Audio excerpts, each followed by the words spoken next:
That's 3-week-old Savannah Aulger, resting peacefully at her home, too young to understand all the pain around her. Thank you, Mom. That's her family on Christmas morning, 3 weeks before she was born. Her father, Mark, playing a guitar, had recently learned that he beat cancer. But what he didn't know is the 8 months of chemotherapy had destroyed his lungs. It was basically like his lungs were soaked in concrete. They couldn't, inhale. They couldn't pass oxygen through it into the blood, into the rest of his body. So he, in essence, suffocated to death. In January, Mark was diagnosed with pulmonary fibrosis and was given just days to live. His pregnant wife, DIane, was induced 2 weeks early so that he could meet their baby girl.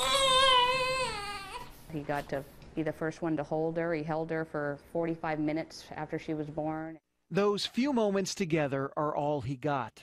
Over the next few days, Mark fell into a coma, and as she laid in a hospital bed recovering herself, DIane had to break the news to her 4 other children that their father was dying.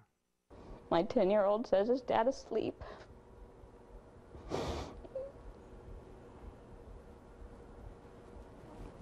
And I said, no, he's in a coma. And he said, is he gonna make it? And I said, no, and he screamed, and my 8-year-old screamed and cried, I'm not gonna have a daddy. A collision of so many emotions coming together. By his bedside, they cried and prayed for Mark, who died holding little Savannah. His heart rate started to drop and his breathing started to drop, and so I put her in his arms and I held his hand until he died. These are the only images she will ever have with her dad, lying together at the hospital. She is the ray of sunshine in our sorrow. The couple's story has touched so many.